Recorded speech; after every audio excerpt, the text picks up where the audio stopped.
สันขยอมอำเภอสันทรายเผยแพร่ไม้สักงามแท้แลดูเป็นทรงล้านนา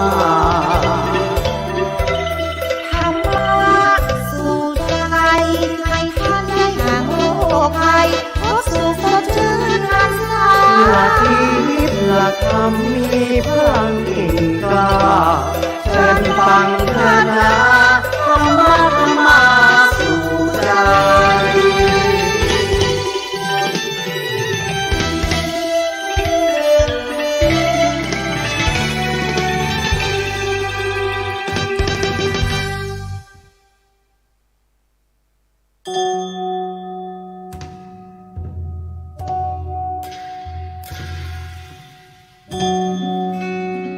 ขอนอบน้อมแด่พระรัตนตรัยแล้วน้อมใจสู่ปวงชนเสียงธรรมอันเลิศล้นสาธุชนจงสาธุการธรรมเทศนาชาดกตำนานเรื่องเล่าขานสาระอันดีธรรมะสู่ใจรายการนี้ทุกบทตอนนี้ศีลธรรมนำใจพระครูประหลัดอิทธิพงศ์อิทธิโสภโนอ่านเล่าผ่านไปทุกทิศทั่วทั่วไทยได้ยินไปให้ยินดีเจริญธรรมทั่วธรณีเจริญดีทั่วถึงกันพระพุทธศาสตร์และวัฒนธรรมอันวิเศษสันนิรันดรเถิดสา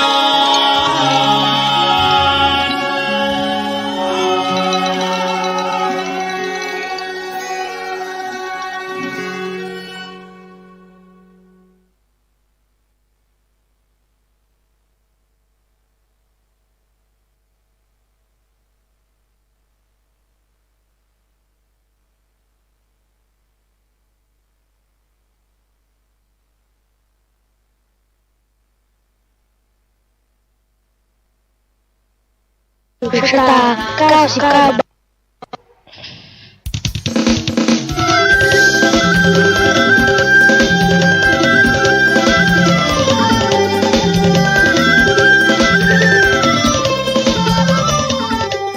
เชิญร่วมทำบุญประเพณีปีใหม่เมืองปี 2567 ดวงชะตาปีเกิดตัวละ 100 บาท เจดีไซน์กองละ 99 บาท ทำบุญสืบชะตา 99 บาท ณ ที่วัดสันทองตำบลสันทรายน้อยอำเภอสันทราย จังหวัดเชียงใหม่ วันที่ 13-16 เมษายน 2567 และวันที่ 16 เมษายน 2567 เวลา 9:59 นาทีทำพิธีสืบชะตา ขอบคุณครับ การงานเมืองของวัดโพธิสายทำบุญเอาไว้ชีวิตจะรุ่งเรืองปีใหม่สงกรานต์เราลือเรื่องปีใหม่สงกรานต์เราลือเรื่องให้หัวเรื่องเอาดอกเดียว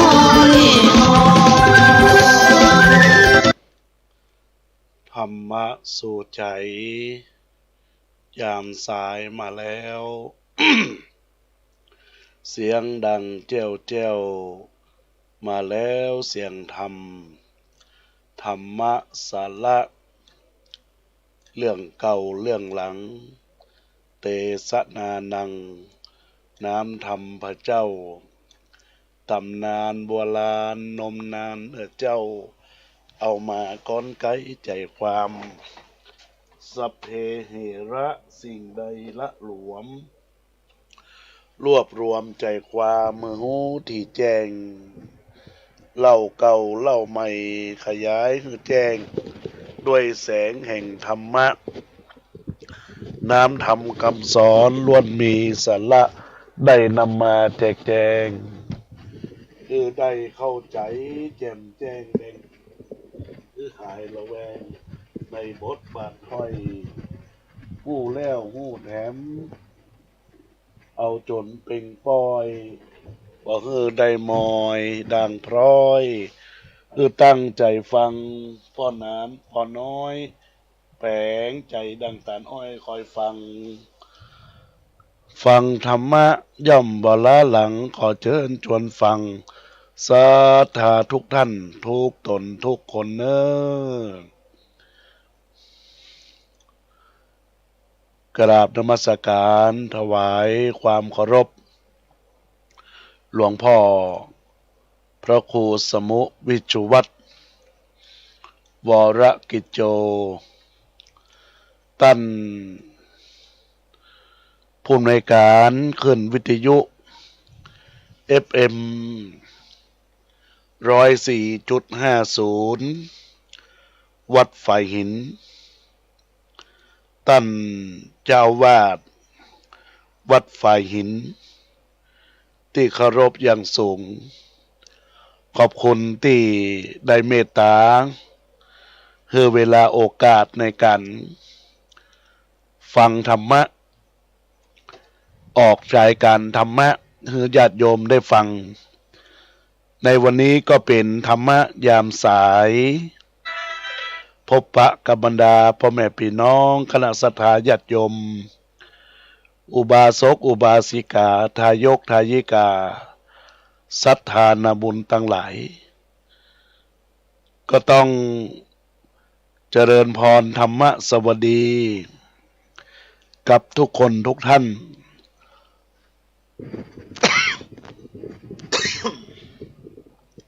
ที่ได้ตั้งอกตั้งใจรับฟังรายการอยู่ในขณะนี้โดยเฉพาะแล้วระบบFacebook Live ในส่วนของ Facebook Live ของอาตมาภาพก็เข้าไปสู่ใน Facebook Live ของวัดฝ่ายหินรายการขึ้นพระพุทธศาสนาและวัฒนธรรมทีวีวัดฝ่ายหินแล้วก็ส่งสัญญาณสู่ขึ้นวิทยุ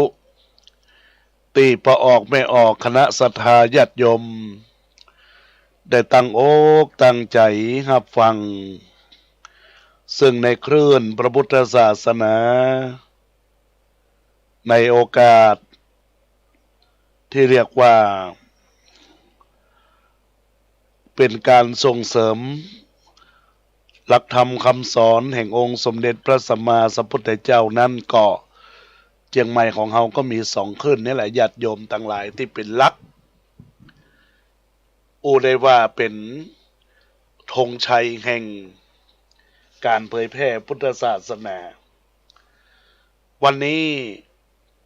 อาตมาภาพก็มีโอกาสเวลาบรรดาญาติโยมทั้งหลายพอดีว่าก็มีกิจการงานอยู่ก็จะได้ไปก็ละลืมรายการธรรมะยามสายของขึ้น 104.50 บ่ได้จำเป็นต้องออกพบปะกับบรรดาพ่อแม่พี่น้องอุบาสกอุบาสิกาท่านทั้งหลายที่รับฟังอยู่ทางบ้านก็ดีรับฟังทาง Facebook Live ก็ดีก็ขออนุโมทนาขอบคุณกับมุราศรัทธาญาติโยมที่กำลังได้เข้ามาอยู่ในขณะนี้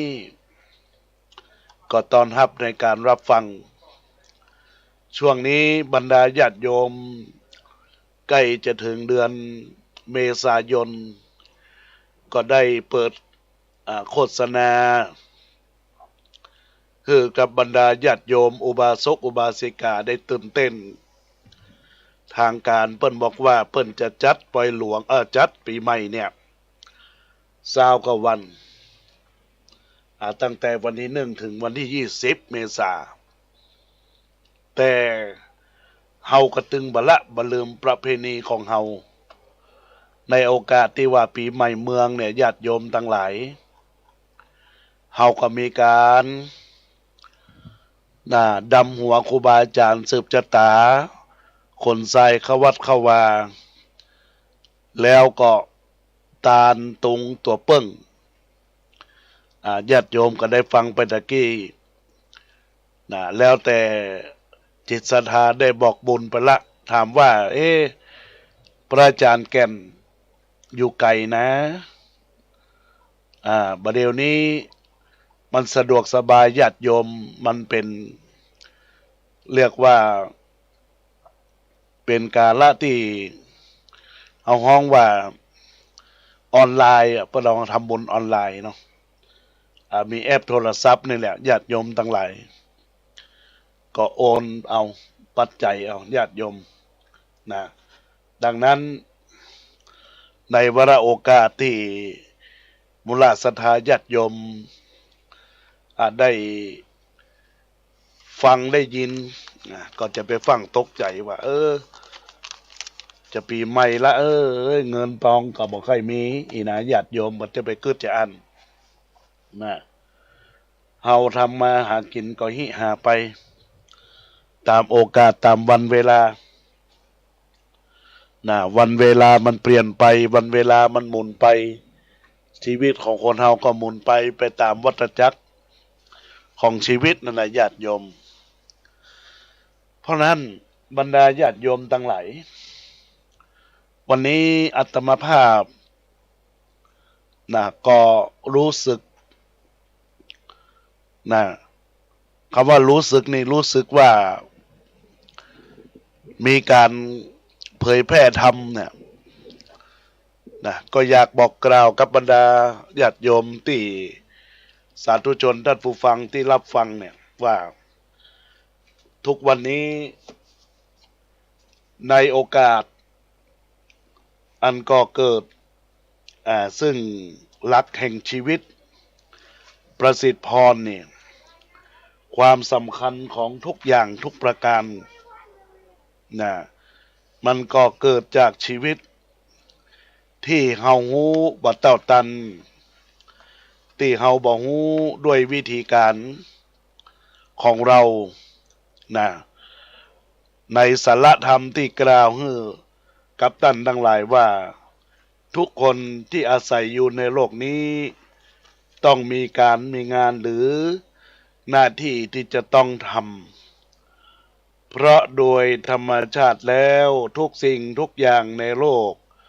ล้วนมีงานมีหน้าที่ประจำตัวทั้งสิ้นโดยเฉพาะชีวิตของมนุษย์เราแล้วก็มีหน้าที่มีงานที่จะต้องทำจะรู้ตัวหรือบ่รู้ตัวก็ตามชีวิตก็ทำงานอยู่ตลอดเวลาบางทีความรู้สึกความสมัครใจไม่มีเลยแต่ก็ถูกตัวชีวิตบังคับให้ทำงานของชีวิตนั่นมีอยู่หลายขั้นตอนงานที่ชีวิตบังคับให้เฮาทำนั้นก็งานที่ควรทำ2งานที่ไม่เป็นอันทำงานชีวิตที่บังคับให้เราเท่านั้นคืองานเพื่อความพ้นทุกข์งานปรับปรุงเยียวยาแก้ไขความทุกข์นั่นเองชีวิตมันเป็นทุกข์แล้วก็ต้องการจะพ้นทุกข์เพราะอันว่างานที่ชีวิตบังคับเพื่อทำนั้นนั่นก็คืองานเพื่อความทุกข์เพื่อความพ้นทุกข์ที่ชีวิตมันบ่ชอบความทุกข์เกิดจากความขัดแย้งเกิดจากความขัดข้องความบ่สะดวก ความบอกคล่องตัวของสรีระหรือชีวิตสังขารเป็นสิ่งที่บังคับเฮาทำเช่นเวลาเจ็บไข้ได้ป่วยก็ต้องรักษาพยาบาลหาหมอหายาเพื่อจะได้หายป่วยหายไข้ความเจ็บป่วยไข้นี้และญาติโยมบังคับให้เฮาต้องทำงานประเภทนี้จะพัดวันประกันพรุ่งบ่ได้เกียรติค้านก็รอบ่ได้เพราะการเจ็บไข้ได้ป่วยนั่นแหละมันจะลงโทษเฮามันจะลงโทษเฮาเองเฮาจะคัดขืนรีรอ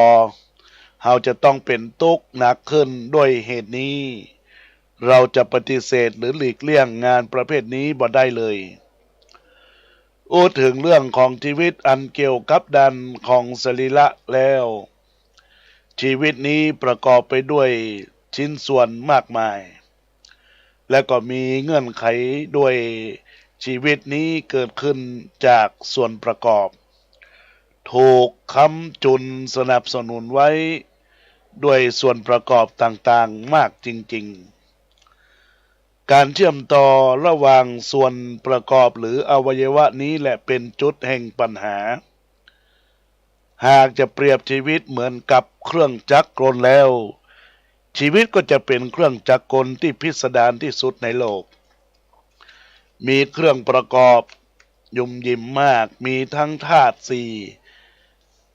ขันธ์ห้าอายตนะภายในภายนอกอีกหลายอย่างเมื่ออู้ตามหลักของสรีรวิทยาเป็นบางส่วนที่ทำให้ใจเฮื่อมฮือ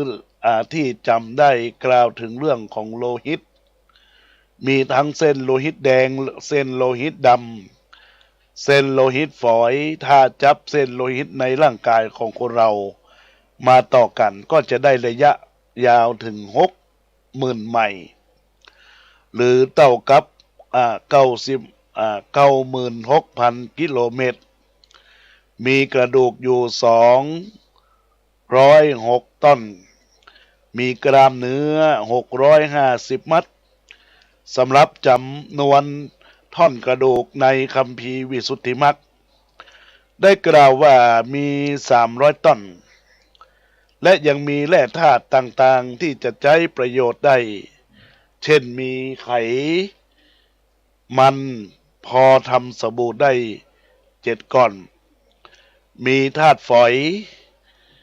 เรียกว่าธาตุฟอสฟอรัสก็เป็นส่วนหนึ่งที่เราจะฮ้องว่าการทำหัวไม้ขีดไฟได้ 2,200 ก้านบรรดาญาติโยมทั้งหลายทีนี้ในโอกาสต่อไปเนี่ยมีธาตุเหล็กทำตะปูขนาด1 นิ้วได้1 ตัวมีเซลล์ประสาทอยู่ถึง 13,000 ล้านเซลล์ประกอบกันเข้าแล้วทำให้ปัญหาคือเป็นช่องทางแห่งความทุกข์เป็นงานที่เราจะต้องทำเพื่อบริหารแก้ไขในด้านสรีระ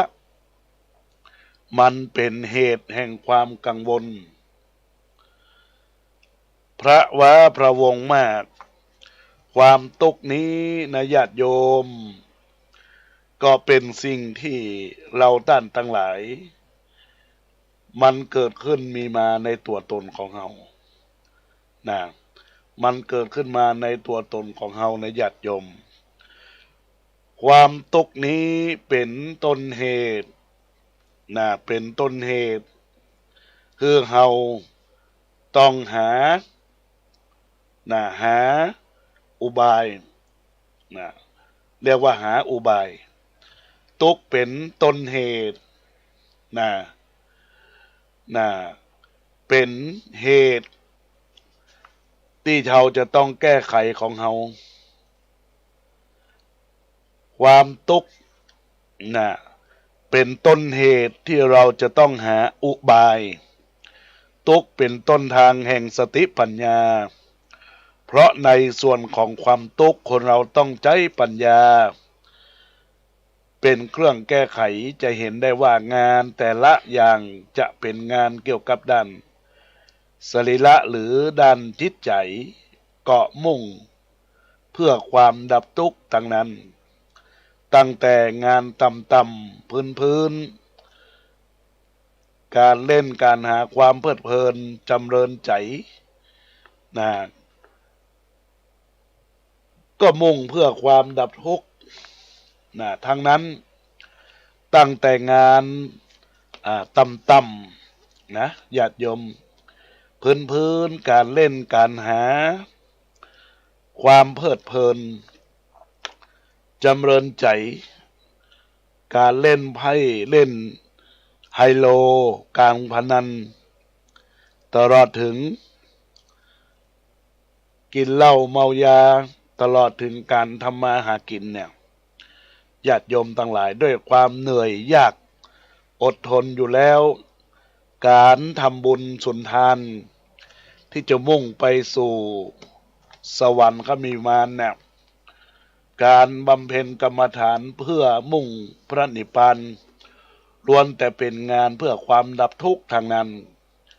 การหาเครื่องมือการดับทุกข์ก็ต่างๆกันไป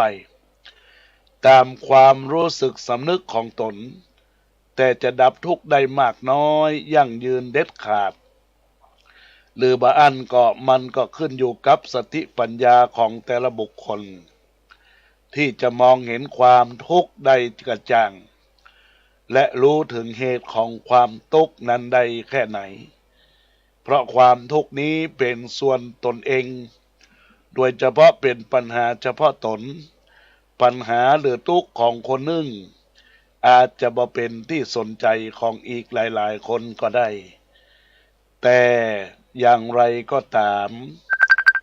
หลักของชีวิตอันที่จะประสิทธิพรความดีนะที่เราจะบังเกิดในชีวิตของตนตัวของเราท่านทั้งหลายในโอกาสที่เป็นหลักแห่งความทุกข์นั้นได้แค่ไหนเพราะความทุกข์นี้เป็นส่วนตนเองโดยเฉพาะเป็นปัญหาเฉพาะตนปัญหาหรือทุกข์ของคนหนึ่งอาจจะมาเป็นที่สนใจของอีกหลายๆคนก็ได้แต่อย่างไรก็ตามหลักในทางพุทธศาสนาเราถือว่างานที่จะดับทุกข์ได้นั้นต้องเป็นงานที่เข้าไปตัดต่อต้นตอหรือมูลเหตุแห่งความทุกข์อันเป็นปฏิปักษ์ต่อที่เกิดความทุกข์จึงจะลบล้างกันได้หากได้ดับทุกข์โดยวิธีการที่จะก่อให้เกิดปัญหามากขึ้นกินเหล้าดับความกลุ้มกินเหล้าดับความเหงาเล่นไพ่ดับความทุกข์แก้จนโดยวิธีทุจริตผิดศีลธรรมอย่างนี้ก็เป็นการนโยบายที่ผิดเคยอ่านหนังสือของนักปราชญ์ท่านหนึ่งนะญาติโยมนักปราชญ์ท่านหนึ่งท่านเปรียบไว้ว่าเหมือนเอาขี้หมาเช็ดขี้ไก่บ่มีทางที่จะสะอาดปราศจากทุกข์ได้ของไก่มดไปของมาเปลี่ยนแทนอาจจะสกปรกยิ่งกว่าไก่อีกตัวทุกข์เพราะเหงาอาจจะหมดได้เพราะไพ่เพราะเราแต่ก็ต้องตกเป็นตกเป็นอบายมุขอบายมุขติดไฟติดเหล้าเป็นทุกข์ที่ร้ายกาจกว่าความทุกข์เพราะเหงาเสียอีกนี่แหละบรรดาญาติโยมการแก้ปัญหาบ่ถูกวิธีเหมือนกับเฮาโยนฟางเข้าดับไฟไฟจะดับได้อย่างไรมีแต่จะลุกไหม้รุนแรงกว่าเดิมการทำชีวิตให้พ้นจากทุกข์นั้นต้องทำให้ถูกแนวถูกวิธีโดยใจหลักคำสอนขององค์สมเด็จพระสัมมาสัมพุทธเจ้าเป็นแนวตั้งคำสอนที่มุ่งถึงการดับทุกข์นี้ทางพุทธศาสนาก็ถือเป็นหลักการที่สำคัญมีสอนไว้มากมีเห็นบ่อยจนกระทั่งมีคนบางคนกล่าวหาว่าแนวทัศนะทางพุทธศาสนานี้เป็นทุกขนิยมมองชีวิตในแง่แห้งแล้งหมดหวังมีอคติ ต่อโลกต่อชีวิตเพราะบ่มีการสอนถึงเรื่องความสุขความเป็นจริงแล้วหลักธรรมแห่งพุทธศาสนาก็มีสอนเรื่องความสุขเหมือนกันความสุขของผู้ที่อยู่ครองเรือนเป็นต้นแต่เป็นคำสอนขั้นศีลธรรมอนุโลมไปตามความปรารถนาของโลกวิสัยบ่ถือว่าความสุขเป็นเรื่องของความเด็ดขาดความสุขบ่ใจภาวะที่จะยุติจบสิ้นได้อย่างจริงจังทั้งนี้ก็เพราะความสุขจริงๆนี่มันไม่มี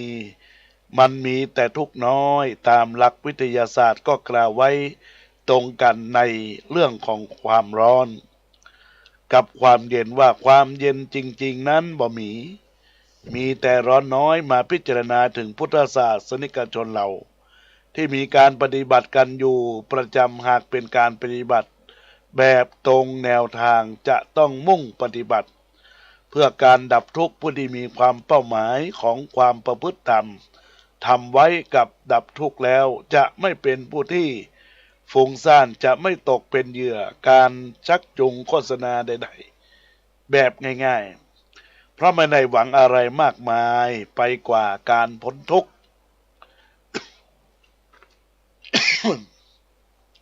มีแต่ความปลอดภัยผู้ที่ตกเป็นเหยื่อของคำชักจูงที่ต้มตุนกันในวงการนักบุญนักธรรมก็เพราะผู้ประพฤติธรรมประพฤติตามด้วยความโลภทำบุญปฏิบัติธรรมเพื่อหวังว่าได้บอดใจได้ความพ้นทุกข์แต่หวังได้ลาภยศสรรเสริญแม้กระทั่งวิมานสวรรค์ชั้น6ชั้น7หากมุ่งปฏิบัติเพื่อดับทุกข์แล้วก็จะบ่ฟุ้งซ่านด้วยความหวังความอยากอะไรอย่างทั้งสิ้นญาติโยมชีวิตของคนเราก็เป็นกระบวนการของธรรมชาติมันมีการเกิดขึ้นปรากฏขึ้นแล้วก็แปรปรวนแตกสลายจะห้ามกันบังคับอย่างไรก็ไร้ผลโลกตามความเป็นจริงนั้นได้แก่สามัญลักษณะก็คืออนิจจังทุกขังอนัตตาไม่เที่ยงไม่ทุกข์ไม่ใช่ตัวตนชีวิตสังขารเมื่ออุบัติเกิดขึ้นมาแล้วก็จะยากดีมีจนเศรษฐียาจกวณิพกชาลาราชามีความเสมอกันตรงที่อนิจจังทุกขังอนัตตาขยับขยื่นเลื่อนตัวเองไปสู่จุดหมายจุด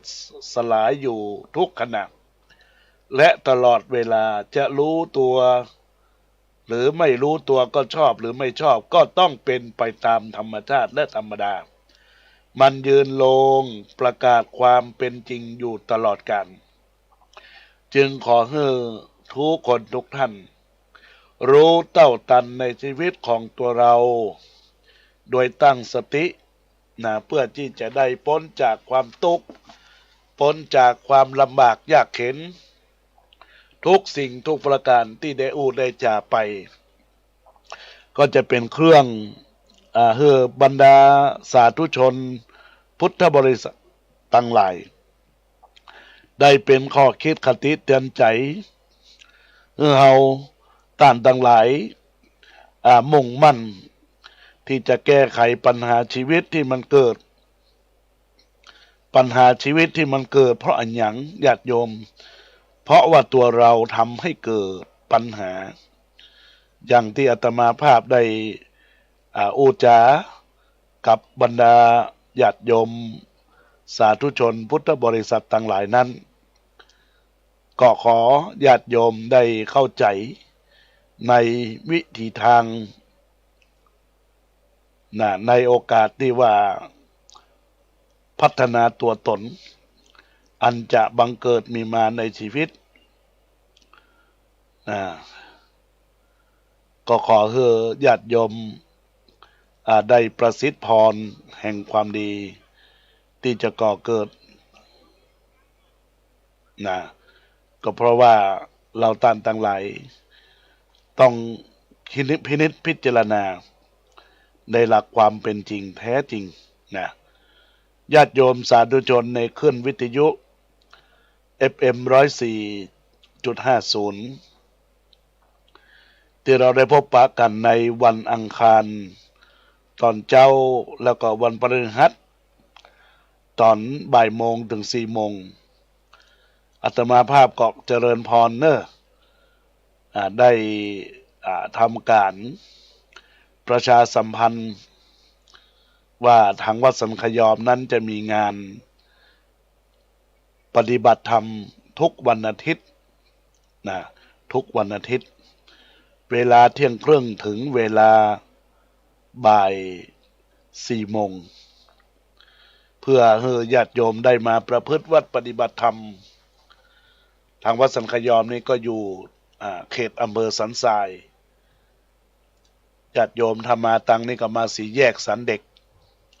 หรือว่าจะมาเทพปัญญาก็ได้อันนี้มาเข้าทางหลังของทางวัด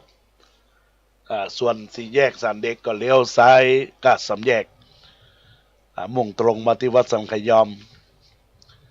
ปฏิบัติธรรมณที่วิหารไม้สักทองทรงล้านนาโอ้ได้ทำมาหลายเดือนละญาติโยมตั้งหลายญาติโยมอุบาสกอุบาสิกาก็ตั้งอกตั้งใจมาปฏิบัติวัดธรรมแต่ในสัปดาห์นี้เป็นสัปดาห์6 เพ็งเป็นวันพระใหญ่ก็คงต้องได้ของดการปฏิบัติธรรมไว้ก่อนก็จะเริ่มในวันอาทิตย์ที่31อันในที่31ก็บอกกล่าวกับคณะสัตยาญาติโยมสาธุชนพุทธบริษัททั้งหลายโดยขึ้นวิทยุเป็นกระบอกเสียงให้บรรดาญาติโยมมาประพฤติปฏิบัติบอกว่าตะวันขึ้นร้อนๆในตอนเช้าบรรยากาศบ้านเฮาก็เข้าท่าบะร้อนบะลนมันธรรมดาถ้าสายมาก็ร้อนตอนกลางวันนานวันก็ฝนนั้นมันมาตกได้สักยกสักหาถ้าจะดีหลายสงสารพืชพักมักแห้งตายส่วนลำไยมะม่วงดอกร่วงโรยกฎเกณฑ์ธรรมชาติเด็ดขาดแท้หนุ่มถึงแก่ต่างเลยเห็นโลกหนอโลกสุดลำเค็นคงเป็นอย่างนี้ตลอดไปต้องทำใจต้องทำใจอากาศร้อนรนทนแทบบ่ไหวพัดลมเปิดไปก็สบายได้หน้าแล้งยิ่งร้อนผงฝุ่นกระจายทั้งหวัดทั้งไอทำไงกันเนี่ยทั้งหมอกทั้งควันเผาป่าดอยเนี่ยบ่มีผลดีตอบรับทั้งหมอกทั้งควันช่วยกันระงับเข้าจับเผาได้ให้ระวังสังเตหรือคุกเป็นที่จำขังอีลุงตุงนางเดือดร้อนจนได้ต่างคนต่างมีเหตุผลที่แตกต่างมีเส้นทางที่ตนนั้นคิดฝันมีพรุ่งนี้ที่วาดไว้ในทุกวันมีความดื้อความรั้นในแบบตนการกระทำไม่ถูกใจใครทั้งหมดบางคนชอบพูดประชดไร้เหตุผลแต่นี่แหละเพราะเราเกิดเป็นคนทุกย่างก้าวที่ดิ้นรนแตกต่างกันบรรดาญาติโยมต่างหลายวิถีชีวิตของเฮานั้นอะไรที่ยุ่งค่อยๆแก้อะไรที่แย่ค่อยๆสะสางอะไรที่มันหนักค่อยๆวางอะไรที่ค้างๆค่อยเป็นค่อยไปอะไรที่ยากทำไปเดี๋ยวก็ง่ายอะไรที่ง่ายอะไรที่ง่าย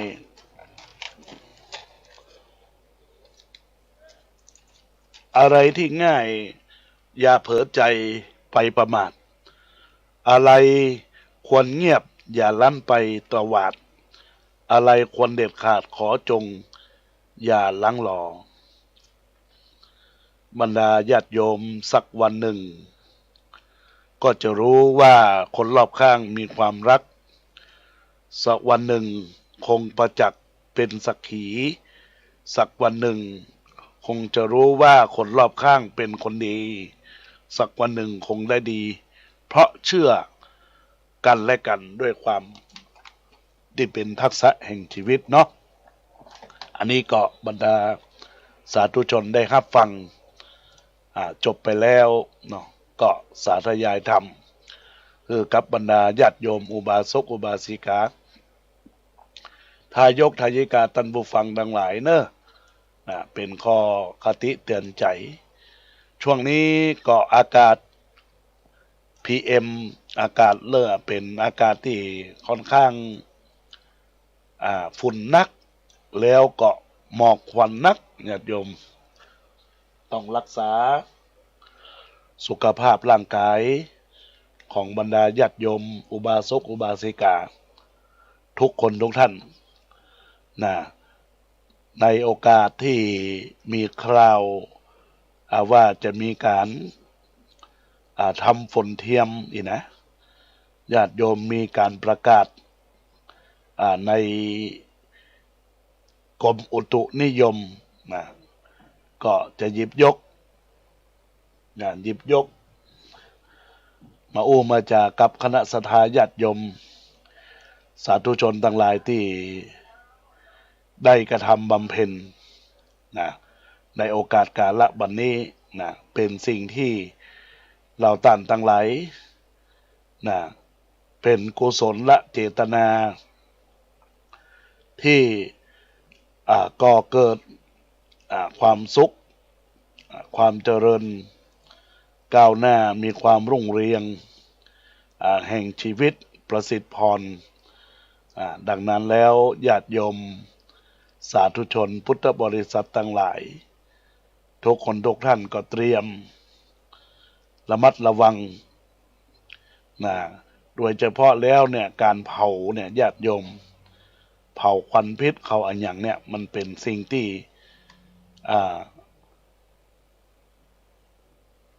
ทำให้เกิดสภาวะ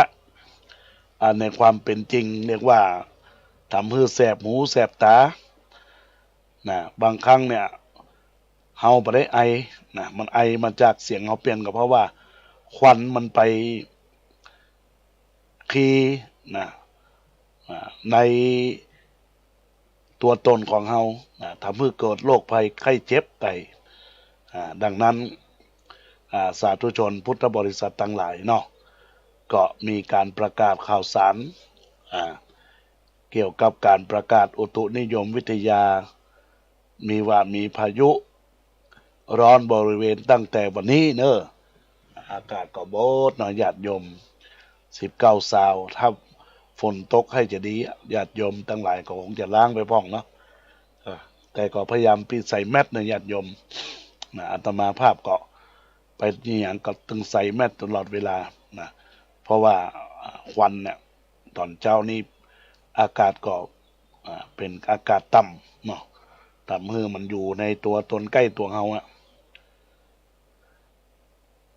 ก็ขอให้ญาติโยมทั้งหลาย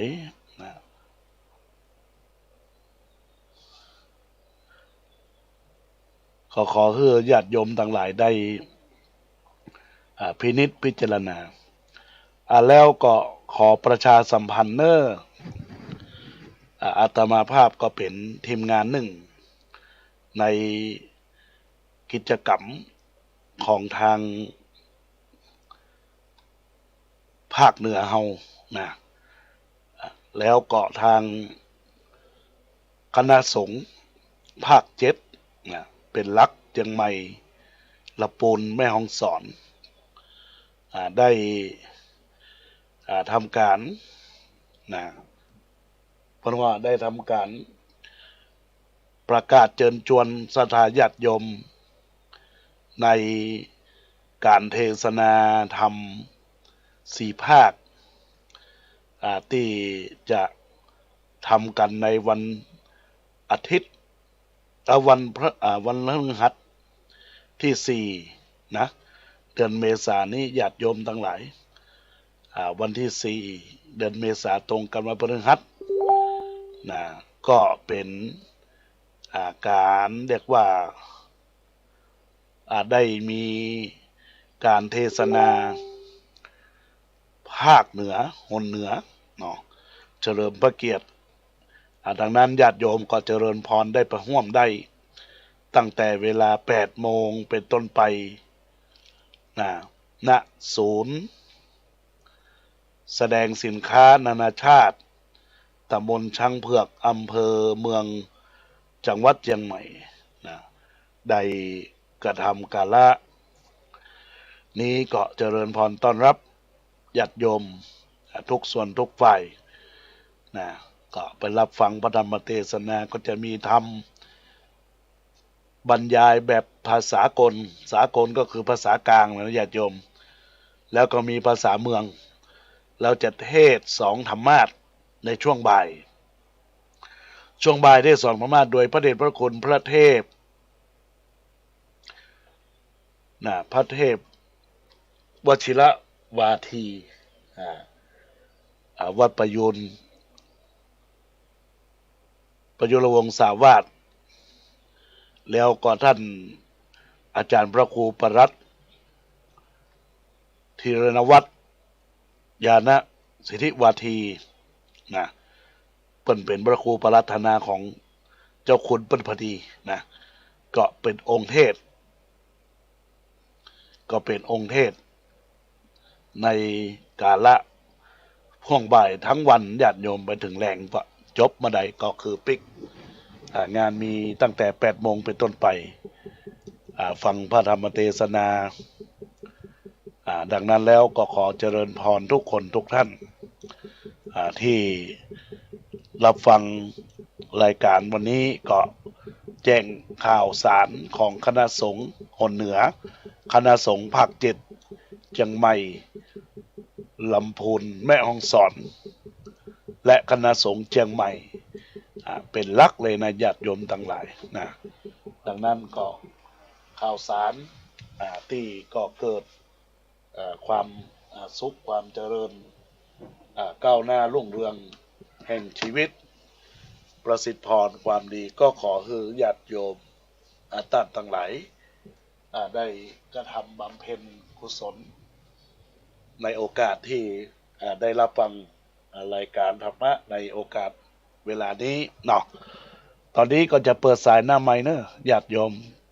ก็ทักทายไปญาติโยมที่ได้ฟังใน Facebook ไลฟ์เจริญพรยายนิ้วยายนาโนเจริญพรกับหนูแมมค่าเจริญพรกับน้าน้องคนเดิมเจริญพรกับคุณโยมอัมพร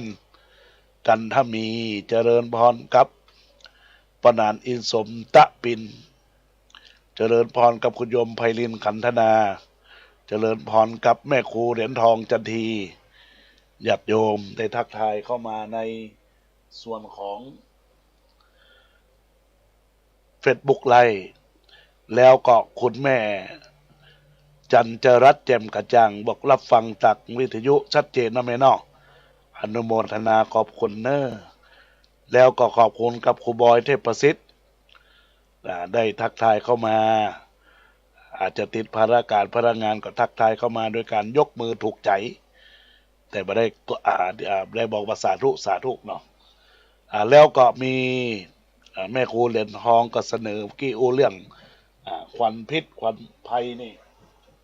มันก็เกิดจากสิ่งต่างหลายต่างปวงที่แม่ก็บอกว่าเนี่ยช่วยกันดูแลรักษา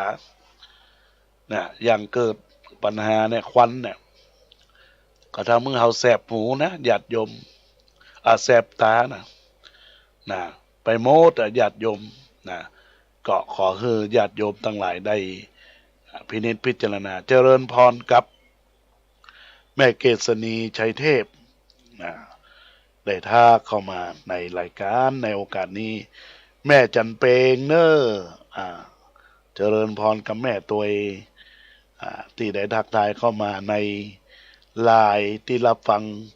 อาจจะรับฟังทางขึ้นวิทยุเนาะหรือทาง Facebook เนี่ยเพิ่นก็มี Facebook เหมือนกันก็ฟังที่หั่นขายของหน้าตลาดป.1,700นะขายของตลาดหน้าป.1,700นะแม่ริมก็ได้ทักทายเข้ามาตอนนี้เปิดโอกาส ติเบอร์โทรศัพท์096 262 9694เจริญพรกับแม่แสงเอ่ยในโอกาสที่ได้ทักทายเข้ามาในชีวิตประสิทธิ์พรความดีเจริญพรกับป้อนหนานบินลาอินลาบุญธรรมลักษณ์เป็นช่างภาพวาดรูปเนาะในโอกาสนี้ก็ทักทายเข้ามาในรายการธรรมะสู่ใจยามสายในโอกาสนี้พูดไป2ไผ่เบี้ย1เสียตำลึงทองบางคนพูดแล้วจึงรู้ว่าเขาฉลาดกว่าที่เห็นมาบางคนพูดแล้วจึงรู้ว่าเขาโง่กว่าที่คิดไปเยอะบางคนพูดแล้วจึงจะรู้ว่าเขาโตมาจากครอบครัวแบบหยังบรรดาญาติโยมทั้งหลายแบบไหนดังนั้นก็เจริญพรเบอร์โทรศัพท์096 262 9694 ทักทายเข้ามาเนอะญาติโยมทั้งหลายอยู่ทางใดก็สามารถทักทายเข้ามาเอื้อนเอ่ยเข้ามาในรายการในโอกาสนี้จะอยู่ทางใดห้องก็ทักทายเข้ามาในความดีงามของพุทธศรัทธาญาติโยมอุบาสกอุบาสิกาทุกคนทุกท่านที่ต่างคนก็ต่างตั้งใจจิตใจอันเป็นกุศลมหากุศลความดีเนาะดังนั้นแล้วก็เจริญพรทุกคนทุกท่านที่ได้ตั้งอกตั้งใจ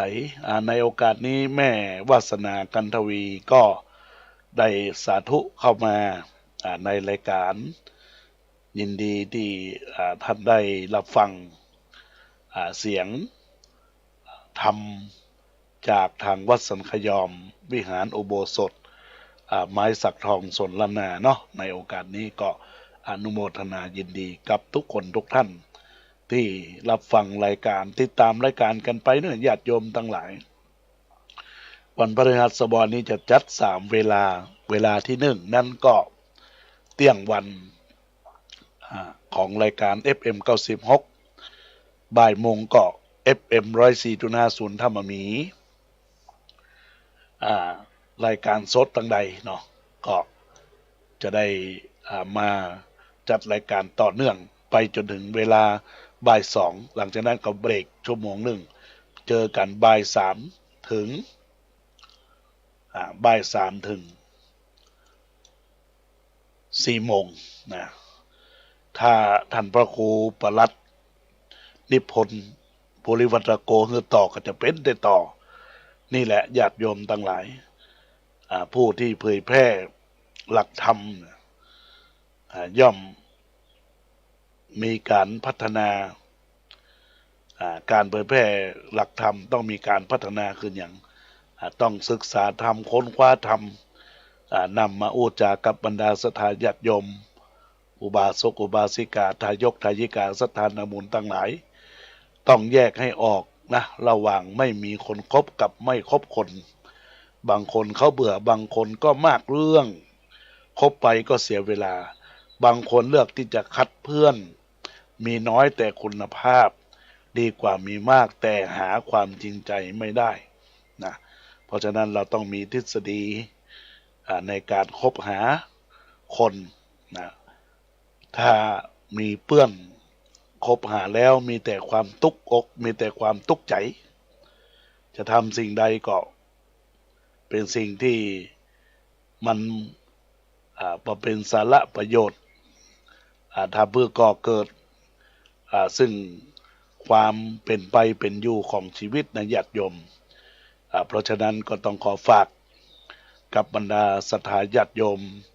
สาธุชนพุทธบริษัททั้งหลายทุกท่านทุกคนที่ได้รับฟังอยู่ในขณะนี้ประสิทธิ์พรความดีสิ่งที่จะเป็นการประพฤติปฏิบัติหลักแห่งการสร้างกุศลคุณงามความดีก็จะมาบังเกิดในตนตัวของเรา ญาติโยมทั้งหลายเนอะยังมีโอกาสเวลาเบอร์โทรศัพท์096-262-9694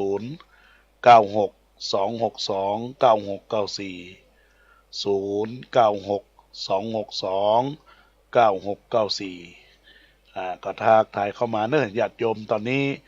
เปิดสายแล้วหน้าใหม่ญาติโยมท่านใดว่างจากการจัดงานอยากให้อู้ใครตักใครตายกึดจะได้ตายใจถูกยื่นกำลังอกยกกำลังใจให้กันและกันเพื่อสร้างสรรค์คุณงามความดีทางนี้ทางนั้นก็เราท่านทั้งหลายจงมีการพัฒนาในตัวตนแห่งชีวิตเพราะฉะนั้นก็ขอฝากกับบรรดาญาติโยมทั้งหลายตัวก็จะไปลืมเนอะญาติโยมได้ร่วมกันไปรับฟังธรรมเทศน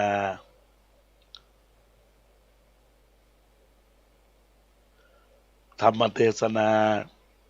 ในโอกาสที่รับฟังเหมือนดังคำปราชญ์ท่านกล่าวว่ายอมก้มหัวจึงไม่ชนชอบประตูยอมแบบรักจึงได้เข้มแข็งยอมภาคเพียรจึงสำเร็จผลยอมปล่อยวางจึงมีความสุขเชิดหน้าเป็นคนก้มหน้าทำงานพบเพื่อนยึดสัจจะกับพ่อแม่ยึดกตัญญูคนเรามีชีวิตอยู่ไม่จำเป็นต้องดีเกินขอเพียงมีคนรักไม่จำต้องร่ำรวยเกินขอเพียงมีความสุขไม่จำเป็นเก่งเกินขอเพียงมีศักดิ์ศรีอันนี้ก็ขอฝากกับญาติโยมอุบาสกอุบาสิกาที่กำลังฟังนะในลักษณะของการกลไกแห่งความดีประสิทธิพรความดีจงมาบังเกิดในชีวิตของเราท่านทั้งหลายเอาละตอนนี้ก็คงจะได้จากลา จากลารายการไปก่อนญาติโยมทั้งหลายธรรมาภาพก็จะทิ้งท้ายด้วยคำปอนอันเป็นสาระว่าในกาละที่เรารับฟังประสิทธิพรความดีเนี่ยก็ขอให้ความดีจงมาบังเกิดกับชีวิตของตนตัวของคณะสัตยาติโยมอุบาสกอุบาสิกาทุกคนทุกท่านที่มีความตั้งใจรับฟังธรรมะประสิทธิพรความดีนำไปใช้ในวิถีชีวิตด้วยคำว่า10 นิ้วประนดน้อมศิลสาไหวพระไรรัตนาผ่านแผ่วขอเดชะพระจอมไตรปกห่มปวงญาติมิตรสุขแล้วตราบเสี่ยงจิรธิการขอสิ่งศักดิ์สิทธิ์ทุกแดนสถานโปรดอภิบาลญาติมิตรมิ่งแก้วสุขบานหวานใจหาไทยผ่องแผ้วพ้นผ่านโลคาปัญญาธิมั่งมูลสิ่งของจำเริญวุฒิสถิตอยู่มั่นยืนยาวอายุ100 สาวจุตันจุคนจุตนจุองค์เนอขอเจริญพร